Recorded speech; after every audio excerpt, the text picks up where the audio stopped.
नमस्कार. गरजा रायगड 7 संवाद या वृत्तवाहिनीत आपलं स्वागत आहे. तर चला पाहूया आजच्या ताज्या घडामोडी. पेण शहरातील वीज समस्येवर नगराध्यक्ष प्रीतम पाटील आक्रमक.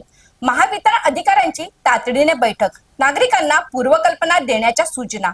पेण शहरात गेल्या काही दिवसांपासून सुरू असलेल्या विजेच्या लपंडावामुळे नागरिकांसह गणपती कारखानदार मोठ्या प्रमाणावर त्रस्त झाले आहेत. वारंवार कोणतीही पूर्व सूचना न देता वीज पुरवठा खंडित करण्यात येत असल्याने संताप व्यक्त केला जात असतानाच पेण नगरपालिकेचे नगराध्यक्ष प्रीतम पाटील यांनी या गंभीर समस्येची तातडीने दखल घेत महावितरण कंपनीच्या अधिकाऱ्यांची बैठक बोलावली.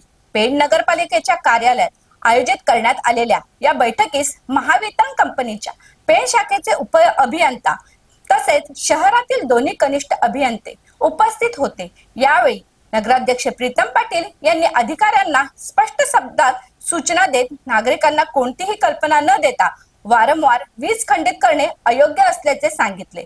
विशेषतः गणपती मूर्ती तयार करणारे कारखानदार, व्यापारी आणि सर्वसामान्य नागरिक यांना या अनियमित वीज पुरवठ्याचा मोठा फटका बसत असल्याचे त्यांनी निदर्शनास आणून दिले. भविष्यात वीज पुरवठा बंद करावायचा असल्यास नागरिकांना पूर्वकल्पना देणे बंधनकारक करावे अशी सूचना त्यांनी महावितरण अधिकाऱ्यांना दिली.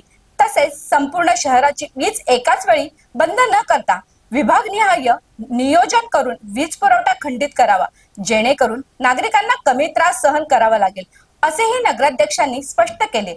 आगामी पावसाळ्याच्या पार्श्वभूमीवर आवश्यक देखभाल व दुरुस्तीची कामे तातडीने पूर्ण करण्याचे निर्देशही त्यांनी दिले. बैठकीदरम्यान महावितरण कार्यालयातील कर्मचाऱ्यांनी नागरिकांशी संवाद साधताना संयम आणि जबाबदारीची जाणीव ठेवून वागावे अशा सूचनाही नगराध्यक्ष प्रीतम पाटील यांनी केल्या. नगराध्यक्षांनी घेतलेल्या या ठोस भूमिकेमुळे आगामी काळात पेण शहरातील नागरिक तसेच गणपती कारखानदारास मोठा दिलासा मिळण्याची अपेक्षा व्यक्त केली जात आहे. बैठकीस नगरपालिकेचे नगरसेवक तसेच महावितरण कंपनीचे अधिकारी वर्ग उपस्थित होते. तर अशाच अनेक ताज्या घडामोडी पाहण्यासाठी गरजा रायगड 7 संवाद या वृत्तवाहिनीला सबस्क्राईब करून बेल आयकॉनवरती क्लिक करा. धन्यवाद.